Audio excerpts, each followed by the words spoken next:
En tant que jeune, approuvez-vous la loi du 2 juin 2017 portant révision de la constitution malienne donnant lieu à un référendum le 9 juillet prochain? Le débat est ouvert ce soir sur la panafricaine. Mais d'abord, bonsoir. Bienvenue dans votre émission 100% faite par les jeunes et pour les jeunes. 4 invités comme d'habitude dans ce studio Djibril Ouad d'Africable Télévision pour en parler. D'abord, Boubacar Diawara. Bonsoir Monsieur Diawara. Bonsoir. Vous êtes constitutionnaliste, je ne me trompe pas. Chargé de cours. Chargé de cours, donc enseignant. Oui, enseignant. Merci d'avoir accepté notre invitation. Bien. Second invité sur ce plateau, il n'est pas du tout à sa première fois, Maître Zana Siliki Kone. Bonsoir, Monsieur Kone. Bonsoir. Merci d'avoir accepté notre invitation. Merci. Troisième invité dans ce studio, Monsieur Sédou Sissé, enseignant. Bonsoir, Monsieur Sissé. Bonsoir. Merci d'avoir accepté notre invitation. Vous êtes enseignant. C'est professeur de philosophie politique et morale à l'Institut. Merci une fois de plus d'être là. Quatrième et dernier invité sur ce plateau, Amara Sidibé. Vous êtes porte-parole du mouvement Trop c'est trop, Oui. mais aussi économiste. Oui. Le décor, il est déjà planté. Mais avant de commencer cette émission, nous allons d'abord partir sur quelques étapes de cette révision constitutionnelle. Feuilleter un peu et puis revenir dans ce studio. C'est dans la rubrique Enquête.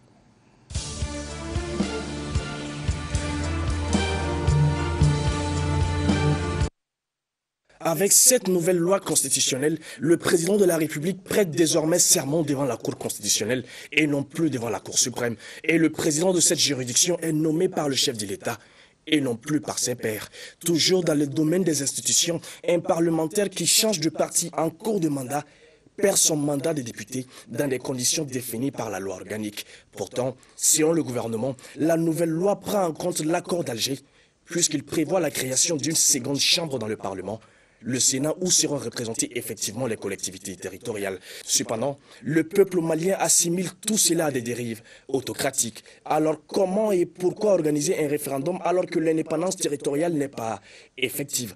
Autre thèse qui fulmine le mois du dit référendum, puisqu'il correspond au mois d'août, soit la saison des pluies. Mais y a-t-il pas d'autres priorités au Mali qu'une révision constitutionnelle? Le débat est ouvert. Le débat est ouvert, justement. Monsieur Diawara, elle est importante, cette révision constitutionnelle, maintenant? Bon, l'importance de la révision, je ne répondrai pas par là directement, parce que vous avez demandé tout à l'heure si nous approuvons ou non la loi de révision. Et je pense que la réponse à cette question serait l'expression d'une volonté. Or, derrière la volonté, il doit y avoir une raison. C'est-à-dire, la volonté ne doit pas échapper à la raison. Donc le pourquoi de la révision me semble être plus important que la révision elle-même qui est entamée comme proposition aujourd'hui de la part des gouvernements. Et moi je pense que ça fait un bon moment et que notre pays est dans une situation d'instabilité. On a vu un premier acte qui s'est traduit par un coup d'État et le président a été finalement démissionné. Et par la suite, on a vu un président intérimaire agressé par une foule désorganisée, dirais-je, même si le jour en question j'étais là-bas. Et aujourd'hui, il est question d'approuver ou de ne pas approuver un projet de révision qui va permettre un peu les compromis qui a été retrouvé à travers l'accord de paix. Donc pour vous, il y a un compromis dans l'accord d'Alger? Pour moi, il y a eu un compromis à partir de la signature de l'accord. Et ce compromis a fait l'objet d'une renégociation parce qu'aujourd'hui, l'Azawad qui était au centre comme devant devenir une personnalité, une personne morale juridique et politique ou entité juridique et politique, ne figure plus dans le texte, le texte proposé. Donc, le mot Azawad n'y est plus. Or, à l'origine, c'était ça, à mon avis, le débat. C'est-à-dire ériger l'Azawad en entité politique et juridique. Certains Maliens voyaient dans ça vraiment l'octroi d'une autonomie politique à cette partie de notre État. Pour moi, l'enjeu du débat, c'est de savoir si cette révision nous permet véritablement de sortir de cette situation de crise. Elle nous permet de sortir de cette situation de crise, Maître Zana? Moi, je n'en suis pas sûr. Je n'en suis pas sûr. Je ne pense même pas qu'il y ait un véritable rapport entre la révision constitutionnelle et la crise. Parce que, vous voyez, la révision constitutionnelle aujourd'hui, et cela saute à l'œil, paraît à la fois illégale et inopportune. C'est ça le problème. Est-ce qu'aujourd'hui, en révisant la Constitution, on ne transgresse pas la même Constitution. C'est-à-dire que vous avez l'article 118, dont les termes sont très clairs, malgré toutes les formes de charlatanisme juridique qu'on a essayé de nous proposer. Nous savons tous que aujourd'hui l'intégrité du territoire malien n'est pas sauve. À partir du moment où l'intégrité n'est pas sauve, c'est-à-dire chez nous on dit que c'est une question de forme. C'est-à-dire que c'est une irrécevabilité. Si on était devant un tribunal, on dirait que c'est une irrécevabilité en la forme. C'est-à-dire qu'on n'est même pas autorisé aujourd'hui à discuter de la révision constitutionnelle. Et ça avant même d'aller sur le fond. Mais une fois qu'on prend l'initiative d'aller sur la révision constitutionnelle en violant l'article qui nous interdit de le faire en ce moment, on ne peut pas prétendre qu'on le fait pour qu'il y ait une quelconque paix. Parce que quand on commencera à analyser le contenu de ce qui se proposerait comme la nouvelle constitution, vous vous rendrez compte que autant le nom de la paix est invoqué, autant la constitution vise plutôt à aller vers un renforcement des pouvoirs du président. C'est ça la réalité. C'est-à-dire que, il a parlé tout à l'heure de l'accord de paix. L'accord de paix fait une proposition qui va dans le sens de l'institutionnalisation. Mais nous sommes aujourd'hui avec un projet de constitution, ce n'est même plus un projet, qui va plutôt dans le sens de la personnalisation et de la personnification de la gestion du pouvoir. En quoi? En quoi? C'est très simple. Aujourd'hui, d'un côté, le discours majoritaire, il est quoi? La lutte contre l'enrichissement illicite, on est d'accord. La lutte contre la corruption, on est d'accord. On parle dans un État qui se dit État de droit, qui dit qu'il souscrit au principe de la séparation des pouvoirs. On est d'accord également. Et on sait que la lutte contre la corruption n'est possible que dans la mesure où la magistrature jouit d'une certaine indépendance. Aujourd'hui, quand vous prenez les textes proposés et vous le comparez aux textes anciens, vous allez voir une véritable régression de l'indépendance même de la magistrature. Or, on aurait pu s'inscrire dans un schéma aujourd'hui où on penserait à élargir les pouvoirs de la magistrature. Un peu plus précis.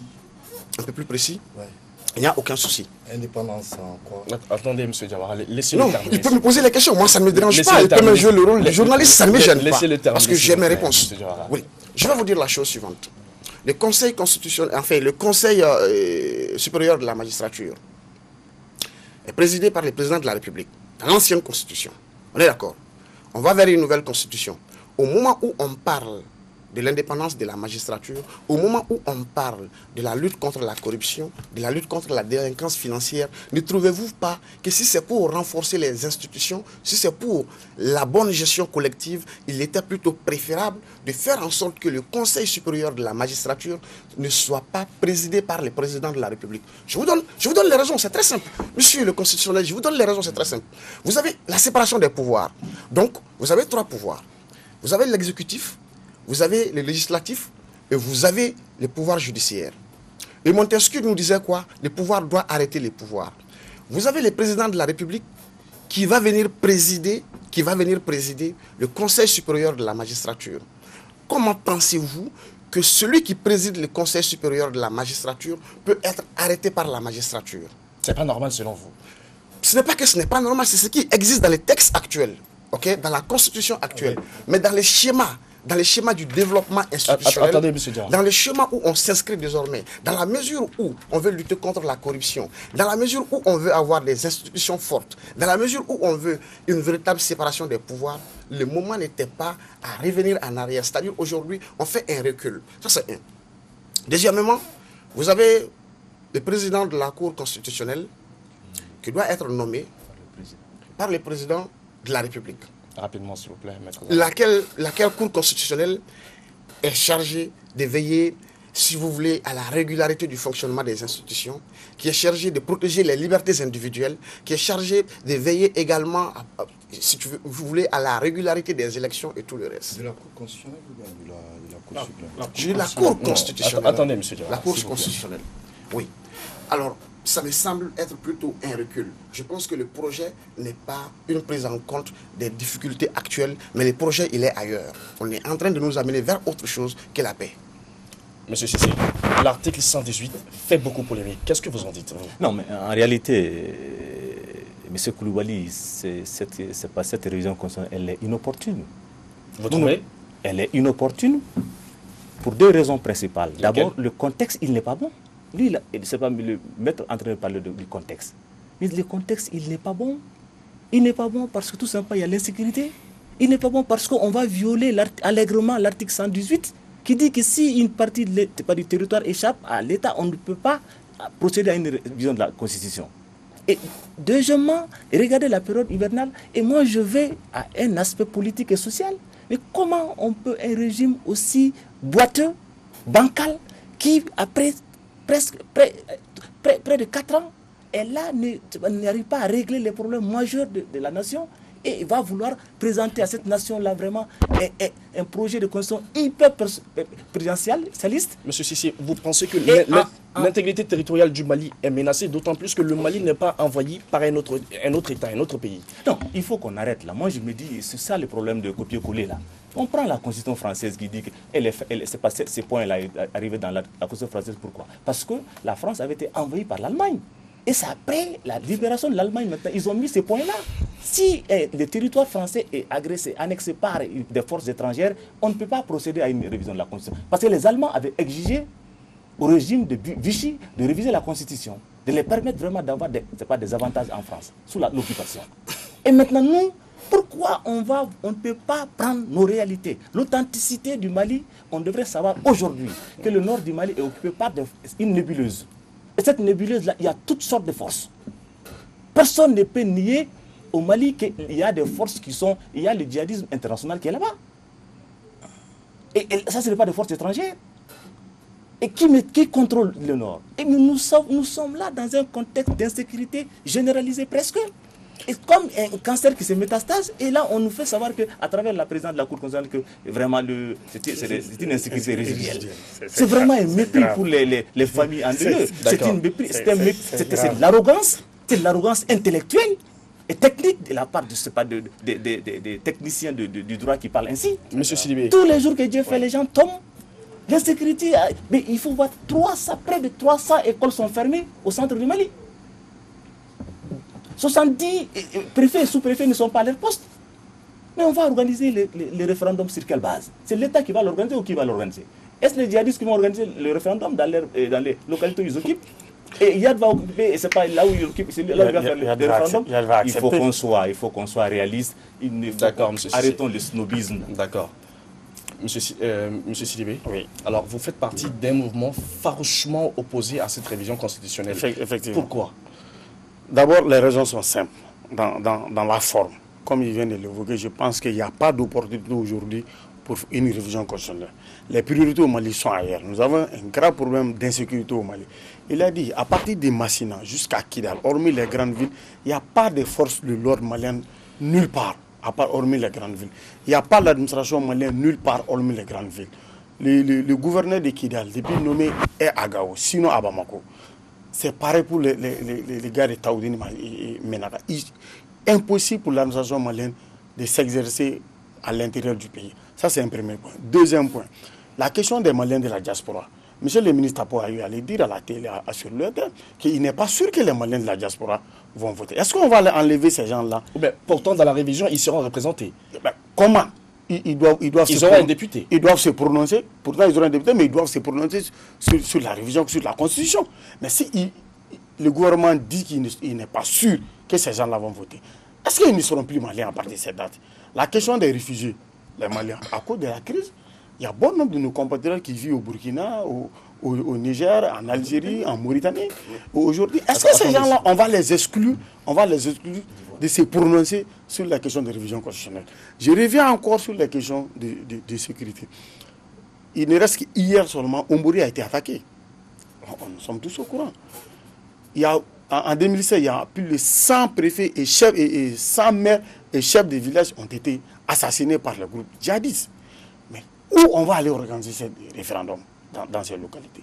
Quand on revient au texte... Mais est-ce qu'on peut appeler cela une non-effectivité du territoire? Ce n'est pas plutôt des conflits intercommunautaires? Oui, mais soyons sûrs, lorsqu'il y a conflit intercommunautaire et que ces conflits intercommunautaires empêche l'État d'exercer son pouvoir sur cette partie du territoire. Pouvons-nous dire que cette partie est sous le contrôle de l'État? J'ai dit non. Arrêtez, je pense que nous ne sommes pas des juristes, mais arrêtons des interprétations juridiques. La réalité au Mali flotte à l'essai visible. Ce n'est pas dans les documents qu'on va apporter des justifications au Mali, mais c'est clair, c'est net et c'est visible. Monsieur Diawara, je vois votre sourire serein. Vous voulez répondre là-dessus? Il termine par dire aux juristes d'arrêter les interprétations juridiques. Moi, je suis très surpris de voir de telles réactions. C'est-à-dire parce que qu'est-ce qui est revendiqué aujourd'hui? C'est l'état de droit. C'est le fonctionnement de l'État conformément au droit. Mais de quel droit? La Constitution de 92. Mais si nous sommes véritablement respectueux de la Constitution de 92, c'est au nom de cette même Constitution qu'une tâche a été confiée à une juridiction qui s'appelle la Cour constitutionnelle du Mali. Lorsqu'il y a désaccord, parce qu'il a dit, on ne va jamais être d'accord sur les choses, c'est parce que ces désaccords sont prévus que nous avons, en mettant en place cette première constitution de 92, nous avons mis en place une institution. Qu'en cas de désaccord, et quand la Cour donne son avis encore et que j'entends les Maliens dire qu'une insécurité résiduelle, mais ça fait peur, parce que je me demande si les gens sont dans la logique du respect du droit. Parce que l'interprétation, elle reste ouverte. Elle reste ouverte, c'est pourquoi, même présentement, la Cour ayant donné, j'ai vraiment trop souffert dans ma patience de vous écouter. Je pense qu'il serait mieux aussi d'avoir la même patience, parce que l'écoute... Continuez, M. Diawara, s'il vous plaît. Continuez. Moi, je me dis, la Cour a donné un avis, et l'espace public est en train de continuer à se manifester. Quitte à la Cour de faire attention pour ne pas être désavoué ou confirmé dans son avis par l'opinion publique. Parce qu'une bonne décision de justice aussi, je l'ai dit sur ce plateau et à cette même place, c'est une décision qui est confirmée par l'opinion publique. Mais ce n'est pas parce que aussi on a quelques manifestations par-ci, par-là, qu'on doit résumer tout le Mali à Bamako. Une erreur serait commise lorsqu'on va penser que c'est l'ensemble des Maliens. On est en démocratie pluraliste. C'est la pluralité d'opinion, si vous voulez. Mais faisons attention, parce que nous ne sommes pas en train de pointer du doigt ce qui ne va pas dans le texte même, pour le moment. Parce que je suis surpris de ne pas voir les autres co-débatteurs ici citer un article quelconque de la Constitution pour dire ça c'est mauvais, ça c'est mauvais, ça c'est mauvais. Je m'en vais prendre juste... S'il vous plaît, je m'en vais prendre juste un exemple. Quand vous parlez de la nomination du président de la Cour constitutionnelle, dans l'ancienne Constitution, comment les choses se passent? C'est le président de la République qui propose 3. Et c'est le Conseil suprême de la magistrature qui propose 3. Et le président de l'Assemblée qui propose 3. Lorsqu'on regarde bien, dans l'histoire de la composition de notre Cour constitutionnelle, le président a toujours été issu des 6 nommés, je vais dire les 6, dont 3 du président et 3 également du Conseil suprême de la magistrature. Ça veut dire quoi? Ça veut dire que dans les faits, le président est toujours issu des 6 membres nommés et par le Conseil suprême de la magistrature et par le président de la République. La règle vise quoi? Lorsqu'on essaie même de répartir la proposition des membres de la Cour, c'est le devoir d'ingratitude qui est recherché chez le juge constitutionnel. Mais ce devoir d'ingratitude, c'est une question de personnalité. On a vu des systèmes où l'ensemble des membres, l'ensemble des juges constitutionnels sont nommés par le président de la République et les juges ne se sentent pas redevables vis-à-vis du président de la République. Essayons de faire très attention. C'est le président de la République qui a perdu quelque chose à mon avis, parce qu'il ne proposera que 3 et le Conseil suprême de la magistrature 2, l'Assemblée nationale 2 et le Sénat 2. D'accord. Si on veut dessus, on se retrouve avec 5. S'il vous plaît, monsieur Cissé, vous voulez répondre là-dessus rapidement? Non, moi je suis assez surpris par cet argumentaire-là qui ne tient pas la route. Qu'est-ce qu'il essaie de nous démontrer? Il veut tout simplement nous démontrer que lorsqu'on va accorder, on va permettre au président de la République de nommer le président de la Cour constitutionnelle qu'il a perdu une portion de son pouvoir. Il a été renforcé. Il a été renforcé. Et lui-même vient de dire que, bon, d'habitude, d'ordinaire, ce sont les 6 du président de la République et du Conseil supérieur de la magistrature qui qui impose la tendance, ou encore qui impose le président. Mais nous, on s'est dit, puisqu'il n'y a pas eu de problème, pourquoi nous amener cette nouveauté et dont on ignore l'intention véritable? Vous ne voulez pas de changement? Surtout. Non, on ne change pas ce qui est déjà bon. Il y a des choses qui ne sont pas bonnes au Mali. Ce qu'on demande de changer, ce n'est pas ce qui marche à merveille. Mieux que ça. En réalité, si nous disons que le président, ce projet, il n'est pas bon, parce que ça nous donne un monarque, c'est parce qu'il va nommer le président de la Cour constitutionnelle. C'est parce que aussi, celui qui va nommer les 1/3 du Sénat, et ce Sénat-là, et le Parlement... Oui, mais c'est pas parce que... Attendez, s'il vous plaît, M. Diawara. Attendez, s'il vous plaît, M. Cissé, terminez sa théorie. D'accord. M. Diawara, s'il vous plaît, laissez-le terminer. S'il vous plaît, M. Diawara, je vous prie, s'il vous plaît, laissez-le terminer. Je suis en train de dire Allez-y. ça, c'est du snobisme intellectuel. Parce que ça existe quelque part, on importe. Ça ne fait pas de lui un Très monarque. bien, maintenant, moi je me dis tout simplement, S'il vous plaît, La monarchie a un sens. Monsieur Sidibé, s'il vous plaît, on organise le débat. Tu peux l'interpréter. Chacun son tour, s'il vous plaît. S'il vous plaît. La technique ou de technocratisme pur et dur là, ça ne me ferait pas. Moi, je sais pourquoi je parle ainsi. Continuez, Je monsieur veux tout Cissé. simplement dire Continuez. qu'en réalité, le président a été renforcé. Alors que c'est que lui, il est en train de passer sous silence. Nous avons vu que dans ce pays-là, les pratiques démocratiques que nous avons connues de 92 ans maintenant, il y a eu assez de dérives. Je prendrai l'une des dérives principales qui devrait être corrigée, malheureusement, qui ne l'a pas été. Et regardez, on dit que nous sommes dans un régime semi-présidentiel ou semi-parlementaire. Mais les présidents de la République du Mali ont successivement nommé, Ça c'est dit où? ont nommé successivement des premiers ministres qui ne sont pas issus de la majorité à l'Assemblée.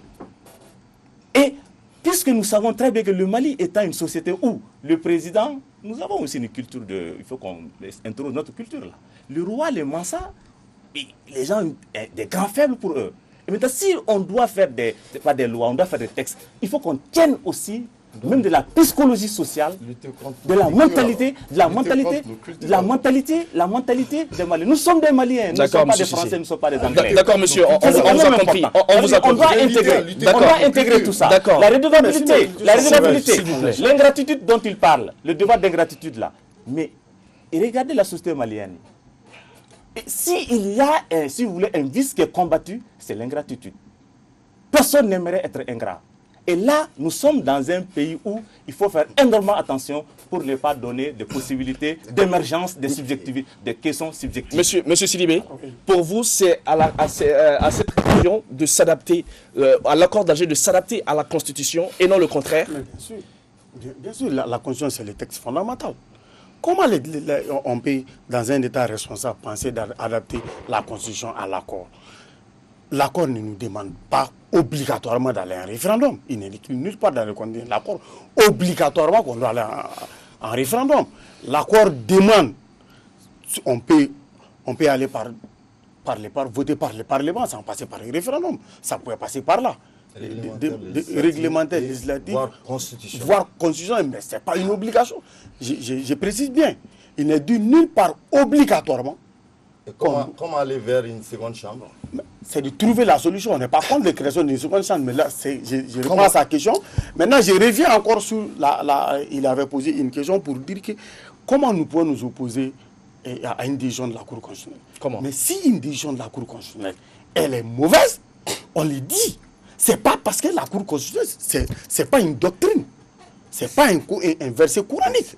C'est les hommes, je reviens, c'est les hommes et les femmes qui sont. Je viens, c'est justement parce qu'on a même. C'est justement parce qu'on n'a pas de responsables de droit, on n'a pas de peuple de droit, que lorsque les gens qui sont. Je viens. Selon vous, il n'y a pas de peuple de droit, il n'y a pas d'homme de droit.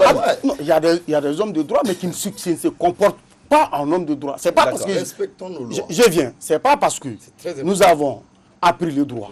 C'est pas parce que je suis docteur en droit, c'est pas parce que je suis constitutionnaliste que je peux feuilleter le droit et que le peuple est obligé d'accepter. Je suis quand la Cour constitutionnelle parle d'insécurité, c'est une insulte, c'est une grave insulte envers la population.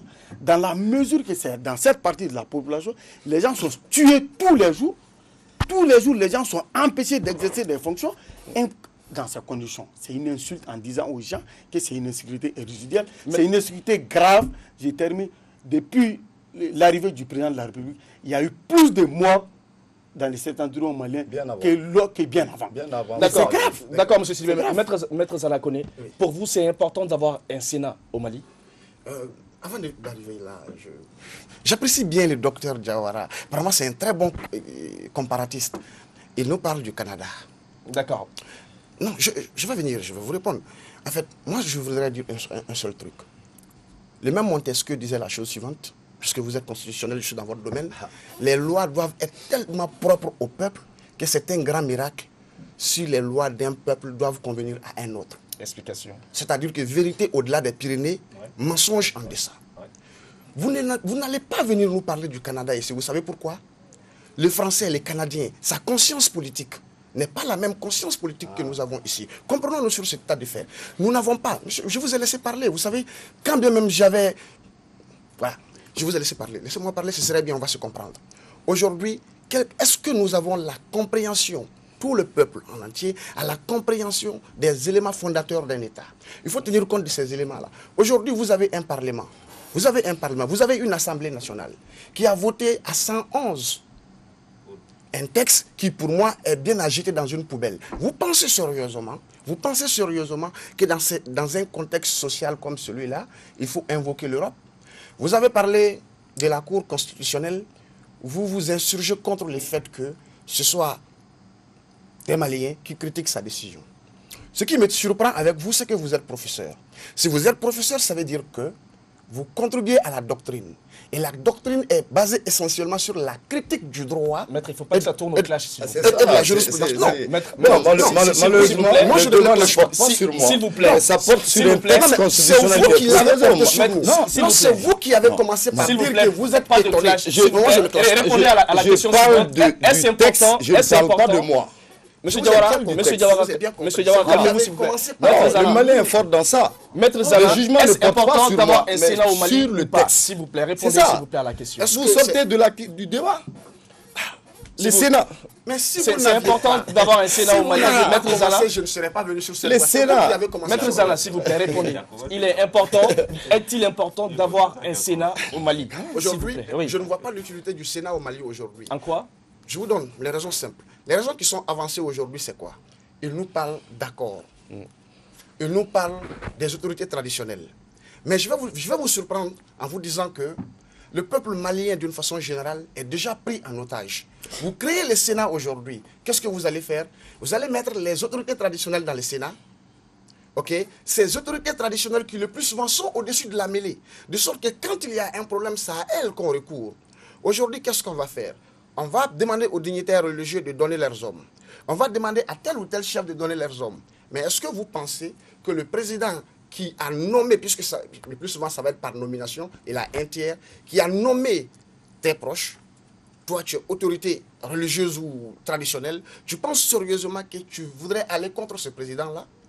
Ils ont déjà institutionnalisé l'opposition. Et cette fois-ci, on crée un Sénat où on va prendre des gens, on va les y mettre, et finalement, tous seront avec les présidents. Il a parlé de monarques surenchéris. Ils sont en train de nous préparer un monarque. Et si on devrait aller vers ce Sénat-là, aujourd'hui, en tout cas dans les conditions actuelles, il faut se dire que ça aboutira à quelque chose de pire. Il demandait les articles. L'article 143 nous dit quoi? De la Constitution nous dit quoi? L'article 143 nous dit que désormais, on pourrait réviser la Constitution sans passer par le peuple. Bon. On nous a dit, comme ils savent que nous aimons la durée du mandat et le nombre de mandats, que hormis la durée du mandat et le nombre de mandats, ça nous paraît important. Mais je vais vous dire que l'article 4 de la Constitution est peut-être plus important. Il vous garantit à vous, les journalistes parlent beaucoup, vous avez la liberté d'expression. Ça veut dire que le jour où le président est content, lui et ses parlementaires, ils pourront mettre fin à la liberté d'expression. Ils sont contre le mouvement trop c'est trop, on pourrait mettre fin à la liberté d'association. On pourrait même mettre fin à la liberté de conscience, on pourrait mettre fin à la laïcité de l'État si on le veut. Puisque ces causes-là ne doivent pas nécessairement passer par référendum. D'accord. Je termine. Et il n'est pas exclu qu'avec cet article-là, on se retrouve dans un fédéralisme alors qu'on ne l'a pas prévu. Il n'est pas clairement dit, mais il n'est pas exclu qu'on se retrouve dans le fédéralisme. D'accord. Alors, c'est une question...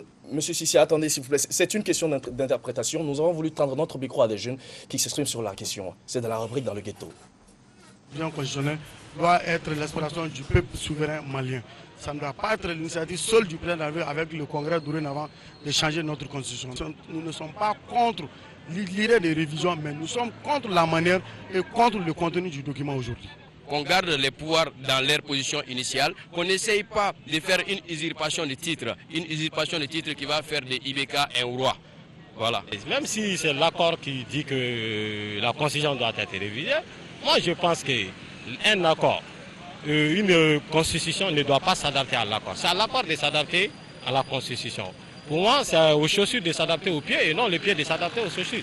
Nous allons médiatiser la situation, de leur dire pourquoi ils ont arrêté nos gars là, parce qu'ils n'ont rien fait de grave. Ils n'ont rien fait de grave. Or, de l'autre côté, d'autres sont en train de massacrer les gens. On les a recrutés ici, ils sont ministres. Ça, c'est pas normal, qu'on se respecte un peu. Moi, je crois qu'on se respecte un peu. La constitution là, c'est pour nous. Tu es en train de faire quelque chose pour moi. Mais si tu dis que tu veux faire un riz au gras pour moi, je dis que je ne veux pas ça. Oh, tu veux quoi? Donc, demande-moi alors ce que je veux. Ou bien, peut-être je vais du riz au sort. Le peuple est roi. Monsieur Diawara, alors, est-ce qu'on tend pas vers le fédéralisme avec cette révision constitutionnelle? Je reviens un peu sur ce qu'il a dit. Demande-moi ce qu'il veut. Demande-moi ce que je veux. Ça veut dire quoi? L'approbation qui est demandée aujourd'hui à travers le référendum, c'est pour que le peuple exprime sa volonté. L'expression pour le oui, pour le non, ce n'est pas ça le problème. Pourquoi oui, pourquoi non? C'est pourquoi vous organisez un débat là-dessus. C'est pourquoi même après l'approbation de cette constitution, le débat va continuer. C'est ça la démocratie. Même si 80% des citoyens qui vont exprimer leur suffrage vont adopter ce texte, le débat va continuer dans notre société. Mais ce qui est grave, c'est de vouloir dresser les uns contre les autres. Le Mali a connu déjà une première division à partir du nord. Et cette stratégie de division a traversé déjà le centre du pays. Et aujourd'hui, la division est en train de se manifester au sud. C'est ce qui est dangereux. Personne ne souhaiterait voir une guerre civile dans ce pays. Les gens contestent l'accord, mais comment l'accord est parvenu dans notre société? L'accord est arrivé à travers la Constitution elle-même. Mais au moment où on procédait à l'élection du président IBK, les gens n'ont pas pensé à la crise. Et pourtant, l'universalité du suffrage est affirmée dans la même Constitution. C'est curieux. On parle de réfugiés aujourd'hui. Au même moment, il y avait des réfugiés maliens. Est-ce que ces réfugiés ont pris part à l'élection du président de la République? Nous, on a écrit à l'époque que l'universalité du suffrage, il fallait faire attention. Un peuple, avant de désigner un président, doit se donner une orientation. Au regard de l'ampleur de la crise, avant de procéder à l'élection d'un président, il fallait se donner une orientation. C'est pourquoi la conférence ou la concertation qui avait été organisée à l'époque a échoué.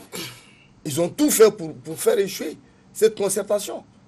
Et je m'en vais vous le dire, la société avait connu deux tendances.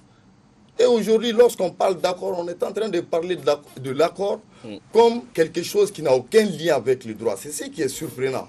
Or, le gouvernement lui-même, il a dit que l'accord a été signé sur la base de l'article 29. Qu'est-ce que l'article 29 dit?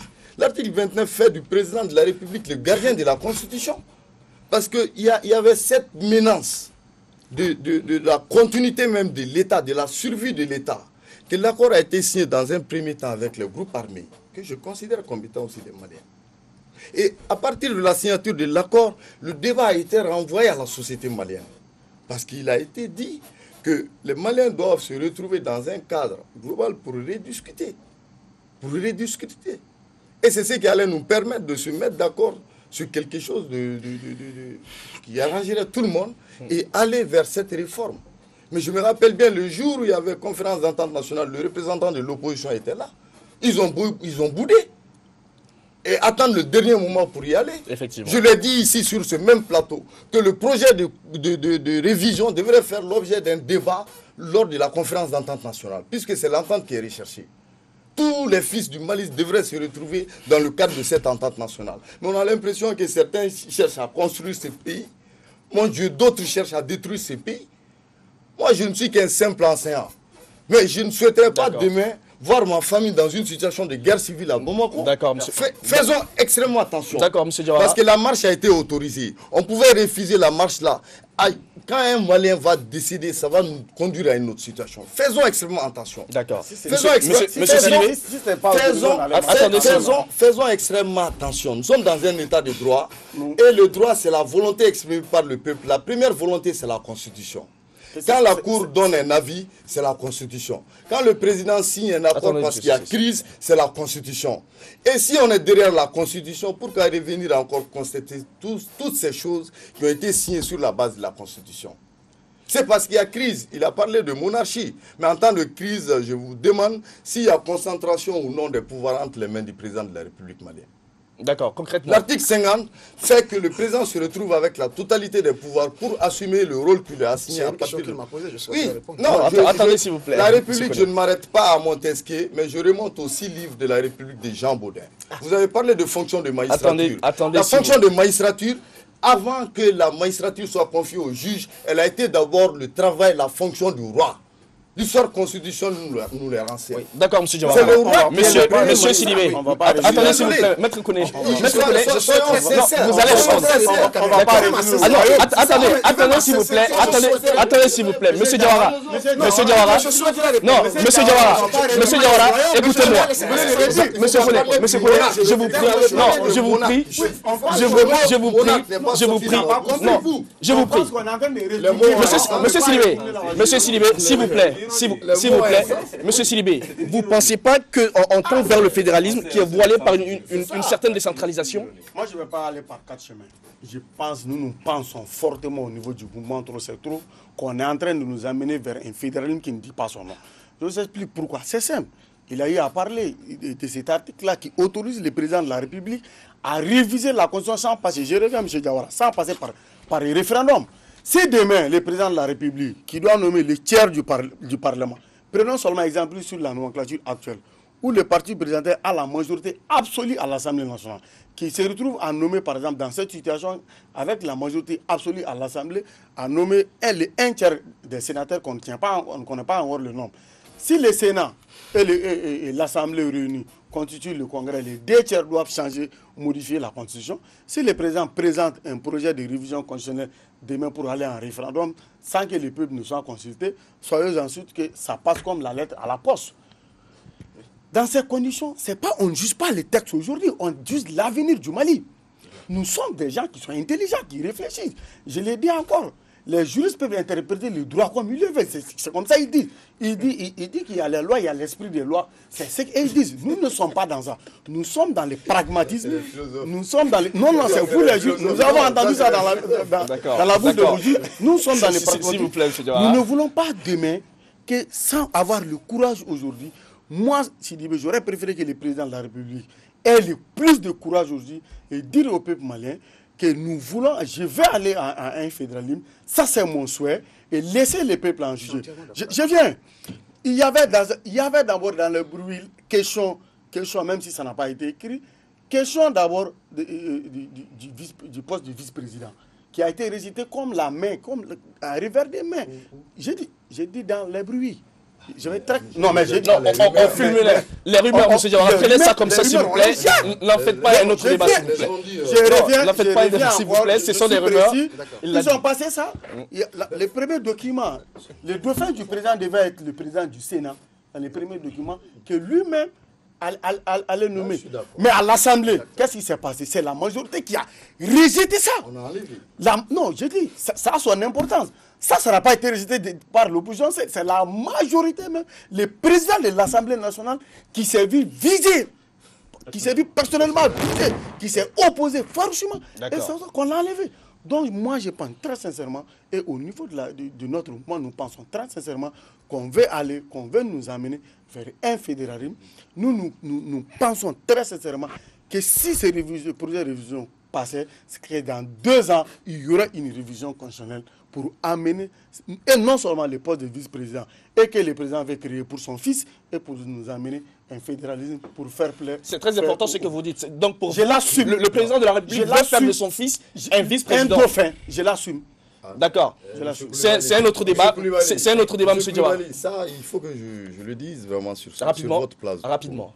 Quand vous répétez ce genre de choses, ça peut dégénérer facilement. Effectivement. Il n'y a rien dans ce texte qui peut permettre à Karim de devenir personne président ne dit de la ces textes. République. Personne ne dit. Non, je suis précis. C'est ça. D'accord. Et quand il parle de fédéralisme, la disposition qui pouvait nous envoyer vers un système fédéral ambigu là, c'était l'article 13 ou 97 du premier projet. Expliquez-nous ça. Qui consacrait ce qu'on appelle le principe de subsidiarité. Oui. Ça veut dire quoi? Explication. C'est une répartition de compétences entre l'État fédéral et les États fédérés, qui permet dans un cadre unitaire à l'État de procéder à la même répartition avec les régions. Puisqu'on était dans la logique de la régionalisation, on avait octroyé des compétences aux régions en disant que les domaines dans lesquels les régions et les collectivités étaient en mesure d'exercer en mieux leurs compétences, elles allaient le faire. Mais cette disposition a été supprimée. On avait parlé de statut spécial des régions particulières. Ça a été supprimé. Les gens n'ont pris le texte qu'à la fin. Mais quand tu prends, depuis le jour, le président du comité a eu à dire que on va doter le peuple malien d'une constitution. Nous avons réagi en disant qu'il n'est pas dans son rôle, parce qu'aucun individu à lui seul ne peut doter du peuple malien une constitution. On a suivi le projet. Suivant l'évolution, il y a eu des réajustements. Mais ce qui est curieux aujourd'hui, les gens sont en train de battre campagne avec l'ancien texte, le premier projet déposé en 2013. Je suis désolé, Wallah Billahi. J'invite les Maliens à lire le texte adopté le 2. C'est ça le problème. D'accord, M. Diawara. Les gens sont désinformés. Non, les gens sont désinformés. Attendez, M. Sidibé, c'est moi qui pose des questions. Attendez, M. Sidibé, je vous prie. C'est important. Non, je vous prie, s'il vous plaît. Aux États-Unis, les sénateurs ne sont pas nommés. C'est moi qui vous ai invité. Laissez-moi au moins la largesse de vous poser des questions et de vous donner la parole. M. Diawara, s'il vous plaît, Maître Zanakone, vous pensez qu'on tend vers un fédéralisme? Oui, j'ai été le premier à le dire sur ce plateau que je l'assume. Attendez. En fait, ce que Dr Diawara est en train de dire est même surprenant. Il pense que les Maliens n'ont pas la dernière version du texte, lui est là.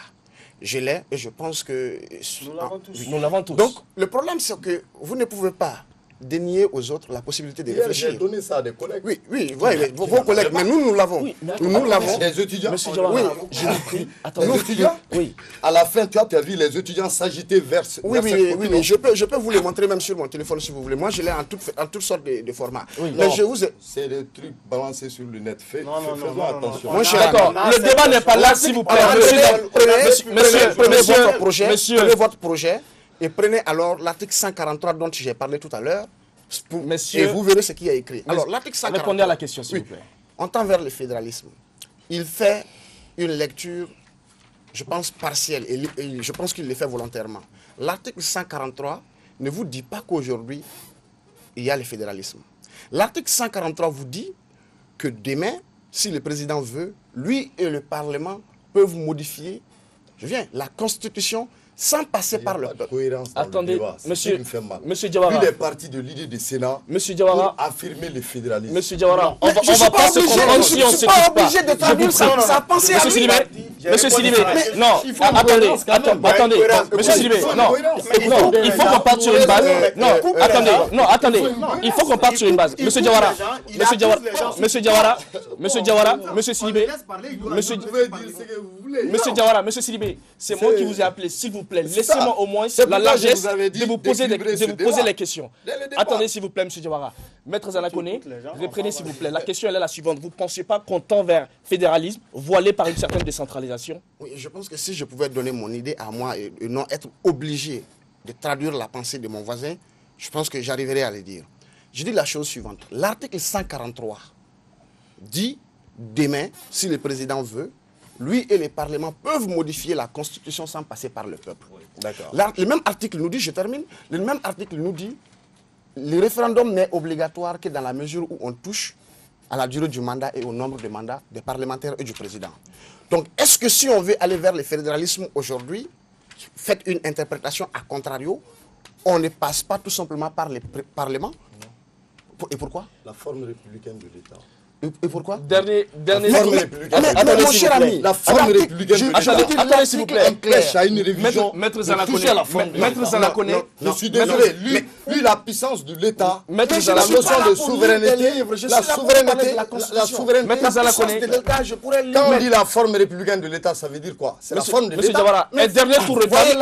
Un dernier tour de table. Il ne faut pas inventer des choses. Le temps qui nous est... La science est là. La science est là. Monsieur, s'il vous plaît. Forme républicaine de l'État. S'il vous plaît, non. Je suis désolé. Pas vous, s'il vous plaît. Attendez d'abord, s'il vous plaît. S'il vous plaît, n'en faites pas un tohu ici. On va transformer la forme de l'État? Non. Non. Merci, monsieur Cissé, pour votre sagesse. Attendez, je peux donner mon... Est-ce que moi je peux parler? Vous avez donné votre avis. Non, attendez. Moi je peux parler librement le problème, sans que vous vous sentez offensé? Est-ce que vous êtes la Constitution? Le problème est que le temps qui nous est donné, vous êtes le détenteur de la science. On ne va pas mettre n'importe une dernière question, s'il vous plaît, le syllogisme. Vu la pertinence du thème, une dernière question, vu la pertinence du thème à monsieur Cissé. Tout homme est mortel, Socrate est mortel. Le syllogisme, il faut de la cohérence dans le raisonnement. Monsieur Diawara, on a compris. Je pense que... C'est tout le problème dans ce pays. S'il vous plaît.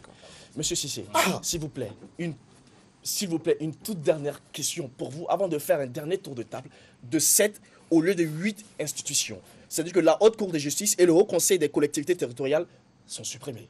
Qu'est-ce que vous en dites? Supprimés. Oui, mais c'est toujours 8. Hein.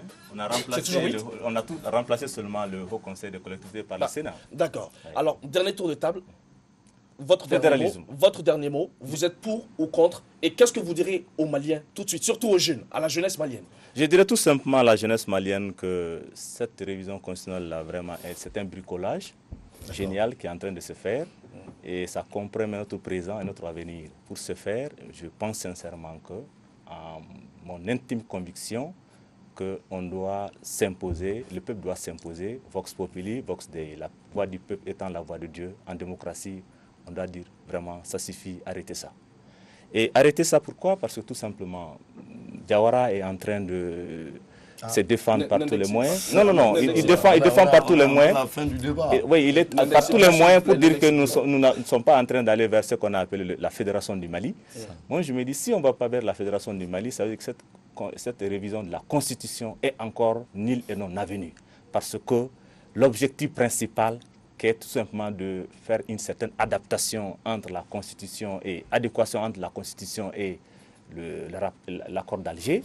Si tel n'est pas le cas, je crois que ça a été vraiment la montagne qui va accoucher de la Merci, M. Cissé. M. Diawara, votre appel, vos conseils, surtout pour la jeunesse. La réponse est très simple. On a une constitution de 92, mais on n'a pas la paix. On nous propose une constitution de 2017 pour sortir de cette crise et avoir la paix. Je pense que cette constitution, nouvelle constitution qui est posée, doit nous permettre de sortir de la crise. Moi, je me prononce pour cette constitution parce que tout simplement, je préfère ne pas rester accroché à une ancienne constitution et ne pas avoir la paix. Et je préfère avoir une nouvelle constitution avec la paix que de rester collé à une ancienne constitution sans la paix, qui n'est jamais respectée d'ailleurs au Mali. On le sait de quoi il s'agit. Merci. Monsieur Sidibé, votre dernier mot pour la jeunesse, s'il vous plaît. Moi, mon dernier mot, conseil surtout, c'est de demander à la jeunesse de rester vigilant, de s'organiser, de faire bloc contre ce projet, qui pour moi va plus nous diviser que nous réunir, qui pour moi va plus faire du mal à notre pays, qui ne va pas surtout amener la paix, qui pour moi aujourd'hui n'est pas opportun. Je profite de votre micro pour lancer un appel au gouvernement surtout et à la majorité de faire attention. Les jeudis, si je m'abuse, le député de Dioula a distribué les engrais à Dioula sur la place publique. Et les propos qu'il a tenus là-bas en promettant aux gens monts de merveilles après le vote du oui de ces référendums, pour moi est inquiétant. Parce que je pense qu'ils doivent expliquer, ce sont des élus de la nation, ils doivent avoir la priorité d'expliquer le contenu du document au peuple et non autre chose. Donc sur ce, je remercie l'Africab, je vous remercie et je lance un appel à tous les Maliens pour demain samedi pour une grande marche qui partira de la place de l'indépendance à la place de la paix. Je vous remercie. Maître Zanassiri Gikoné, votre dernier mot, les conseils s'il vous plaît pour la jeunesse, surtout pour la jeunesse, maître. Oui, je dirais à la jeunesse que si je pensais sincèrement qu'une constitution était à mesure d'apporter la paix à un peuple, que si l'histoire collective de l'humanité nous permettait d'avoir une telle pensée, je lui dirais de voter oui. Mais que je suis sûr que ce projet de constitution n'a rien à voir avec une recherche quelconque de paix. C'est un projet personnel qui, s'il est voté, compromet des générations et des générations à venir. Que le seul comportement patriotique, c'est de voter non. Et c'est de marcher. On sait ce qu'on perd, mais on ne sait pas ce qu'on gagne. Merci à toute l'équipe d'Africam Télévision pour la réalisation de ce numéro. Vous pouvez également nous faire vos propositions de thèmes sur notre page officielle sur Facebook, Agoraji Africam Télévision, ou encore sur Twitter avec le hashtag Agoraji. Bon week-end, au prochain numéro.